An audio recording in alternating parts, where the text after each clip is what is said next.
Chapter 20. Good morning, Moon. When I woke up, I noticed it was nightfall. I still felt sick, and I rushed to the bathroom to throw up. I kept gagging in the process. I had nothing to spit up besides bile. I was starving and I headed back downstairs to the kitchen. I had gotten some rest and I wanted to take a better look to see if there was something to eat. Though nothing changed, I knew I had the only thing that I could whip up in a hurry. That was the Sheen ramen I kept stored in the cabinets. It was a Korean-style noodle and the taste was as unique as the spelling of its name. I always loved it, ever since I was a kid. I would eat it for breakfast, lunch, and dinner on a daily basis. I loved having the spicy miso ramen when I went out with my mother, but at home, I always favored instant noodles. I was too lazy to make it on my own, nor did I know how to make it from scratch. My mom never made it at home either. She was a great cook and I always suspected that she didn't make it on purpose. I figured she avoided making it for me herself so she wouldn't miss out on those lunches we enjoyed together. I'm glad I still have those memories we shared because I will always cherish those moments with my mother that I will never be able to recreate. Sure enough, there were a few packages of ramen remaining right where I left them.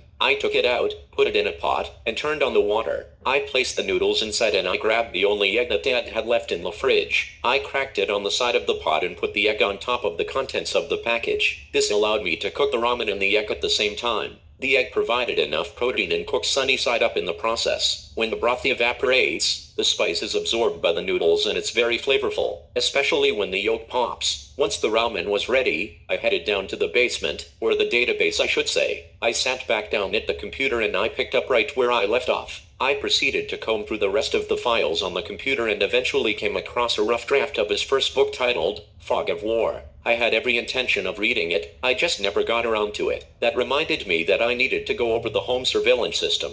I needed to know what might have happened between the time of my father's death and my arrival. So, I rewound the footage until I saw myself sneaking into the house on camera. I'd have to say that I did pretty well, considering I didn't see myself until I actually started climbing up to the window. I backtracked a little further and I saw the SWAT team raiding the house, just like my neighbor said to the reporters when I came down the block. My father didn't have any cameras inside the house, but I could only see the police enter through the front and back door with their guns drawn. I couldn't tell what they were looking for. I could only assume it was my father. It became clear that my father had moved everything into the basement because he was expecting company. It's safe to say that the unwanted guests couldn't find whatever it was that they were looking for, because the door to the basement was hidden. When I rewound the footage a little more, I could see a Caucasian male walking up to the house. He appeared to be intoxicated as he stumbled down the sidewalk. I couldn't make out who he was because was wearing a long coat with a wool scarf covering his mouth. He was also sporting what looked like a Boston Scally cap, and it hung so low that the shadow from the visor concealed his eyes as he approached the house. He kept his hands in his pockets and his head down as if he knew the property and exactly where the cameras were. He was even able to pick the lock without his face being seen on any of the camera frames too. I couldn't help but think this man may even be Nightmare. The methods looked similar to that of auto theft seen on tape before. The question was, would the Nightmare risk committing a similar crime in accoutrement that was more revealing?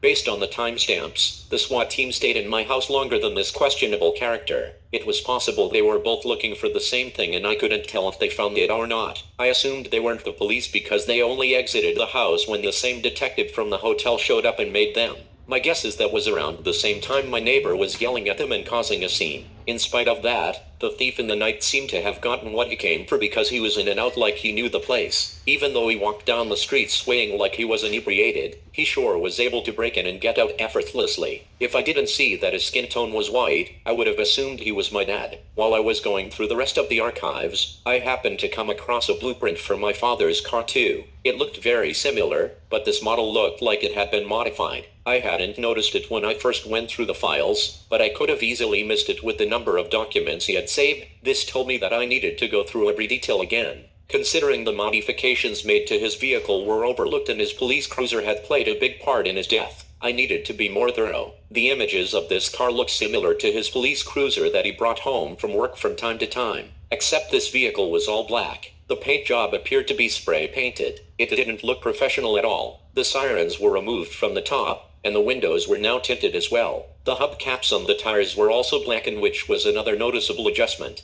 I wasn't into cars that much. I didn't notice every modification that was made to the machine. I could just tell that its appearance had been altered. It was so dark you couldn't see the shadow beneath it. It was a shadow of a specter that could easily be missed if it was parked on the streets in the dark or even moving with its lights off. I believe that was my father's intention because this new look of the cruiser was certainly better than it was before. I could only guess the adjustments made to his car were never done before because they were illegal. I wasn't sure what happened to the vehicle. The only thing I knew was that it was towed, immediately after he supposedly killed himself in the driver's seat. If I wanted any more information, I would have to track down Smokey and ask him again, personally. For now, I had to assume the cruiser was likely impounded and would be used as evidence in the future, if it wasn't burned to a crisp already. I knew I would eventually have to find it and take a look at it myself. I figured, if the car was in fact impounded, then whoever towed the cruiser right away may also be involved. With that thought in mind, I checked to see if anything else had changed regarding my father's death. The latest articles had statements from his colleagues who said that he was experiencing an acute mental episode. He was hearing voices from his estranged wife and made threats to his superiors after refusing mental health assistance. Other than the suspect's mental instability, they said there was no known motive for the attack. They're currently looking to see if anyone that used to frequent the location may be involved. I continued to go through the database, and I kept coming back to the same list of suspects. At the very top of the list was Princeton Price. Then, at the very bottom of the list was the infamous Carlos Claros. It turns out my father was listening to me when I told him about my nightmares the night we drank, and I didn't think he was of sound mind. He really was paying attention because I labeled him as Nightmare in the files on his computer as well. When I clicked on his name, the entire bio popped up just like the others one had before it. Nightmare's real name was Charles Conklin, and he was about 5 years older than me. That also meant that he was closer to Grace in age, and it became more possible that she may know who he was. They were both the same age and they grew up in the same area. That could also be where my father got additional information about Nightmare too. I continued going through his information to see what else I might find. I went through every detail with a fine-tooth comb, and I kept coming back to the information listed in his bio. It stated that he grew up in the system. He spent most of his childhood in a youth home that was located in New Jersey. He was later adopted into a foster family and moved to New York before joining the Marines at 18 years old. That made sense of the sergeant stripe tattoos that were listed in his file as well. Those stripes were a clear indication that Charles had some sort of military background with significant experience. This also meant that he could very likely be more skilled than I was in every aspect, including hand-to-hand combat. That was very important to me because it made me aware of the severity of the situation. This also let me know that I shouldn't get within arm's reach of whatever his name was, should we ever cross paths. If my experiences with my father taught me anything, it made me fully aware of my weaknesses during physical combat, and that was grappling or ground techniques, which I had been severely lacking to this very day. However, after Nightmare's bio confirmed my assumption of him being in the military, even more interesting information followed. It was noted that he was dishonorably discharged for aggravated assault and manslaughter. He had an extensive rap sheet with a history of misdemeanors, but nothing too serious prior to his more recent felony conviction.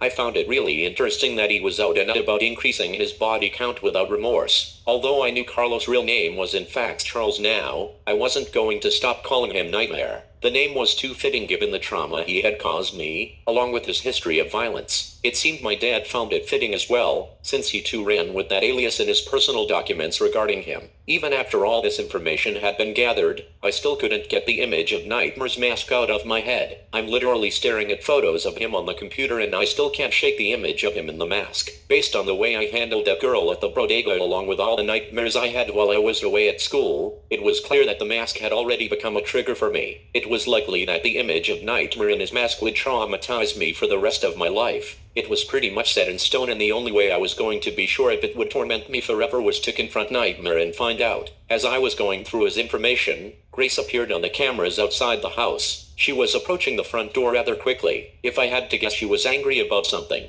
It wouldn't take a hotshot detective to know it was likely due to the fact I left her alone at the hotel earlier this morning. I took a look at the clock and realized I had been down in the basement for hours already. With the absence of windows downstairs in the database, it was hard to tell what time it was. The sun had already risen and fell while I was asleep upstairs in my parents' bed. Now, it was nightfall and Grace was coming up to the door with her phone in her hand. It looked as if she was making a call, and my phone began to ring just as I suspected it would when I saw her. I decided to let it go to voicemail because I didn't know what to say to her yet. My suspicion of her involvement had only increased since I uncovered the base of operations. I couldn't risk her finding out what my dad had been up to if she didn't know already. I waited for the phone to stop ringing and I watched Grace on the camera in the process. I got a notification for a voicemail and I checked it right away. She said that she had some information on Nightmare. She got it by using the National Crime Information Center at work. That was the same system I couldn't access on my father's computer. It's possible she was now privy to more information that we couldn't access earlier.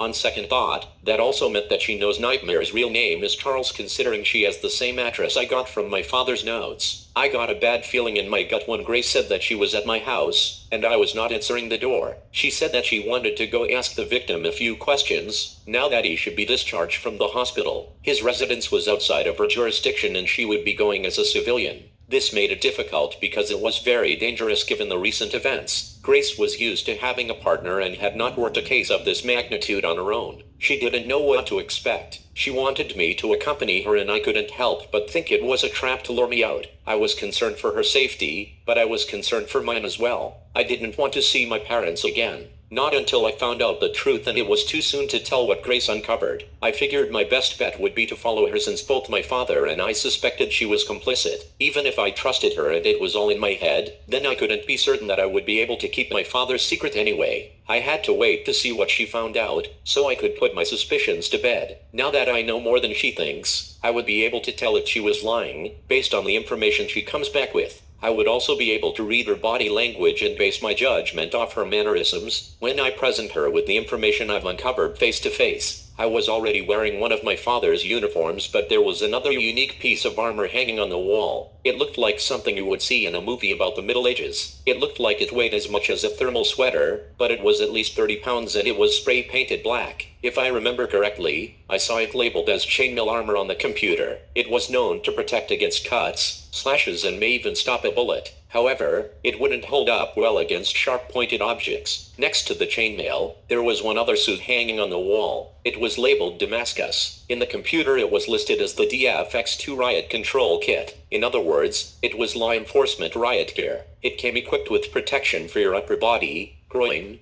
thighs, knees, and shins. It also included a chest plate with hardshell front and back panels. The helmet and face shield were separate. Seeing as though I was only going to be questioning one man, I didn't think I would need all of this stuff. All I needed was a bodicum and some tough love. I figured I could get Nightmare's confession on tape the same way my dad got the prince to talk. Once I get him going, the rest of the gear wouldn't be needed. The extra equipment would most certainly draw attention. The bulletproof vest alone would make me resemble what the rebels hated most, that being law enforcement. I wasn't naive enough to think I wouldn't need any weapons at all, so I put on my father's deputy belt. This particular belt could hold pepper spray, a taser, radio, surgical gloves, baton, handcuffs, and even a Glock firearm. Nonetheless, all I took was a pair of gloves, handcuffs, zip ties, and a flashlight. I didn't want to put on too much because I didn't want the utilities weighing me down. I didn't want them taking away from my strongest attributes being speed and agility. Once the belt was secure, I put my dad's vest back on and strapped it tight. I also put on the bodicum and threw my black sweater over it in order to conceal both the camera as well as the bulletproof vest. I figured this would obstruct the camera's view, but the hoodie would also give me a tactical advantage against anyone who was in possession of a firearm.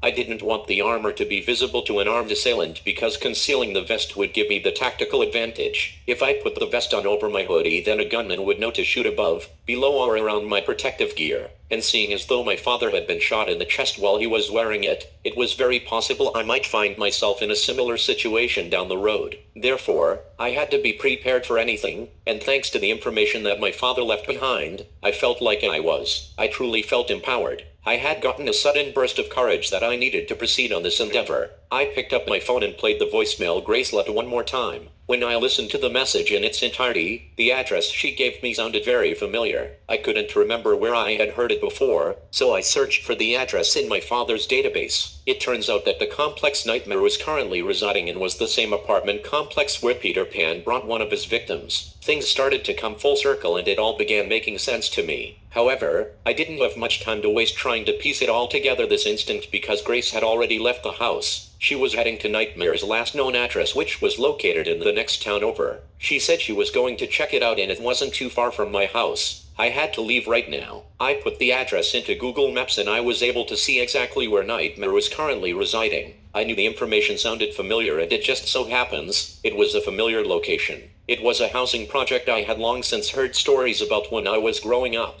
I haven't seen it in years because Dad and I only drove by once. The housing project was known as Napoleon's Complex.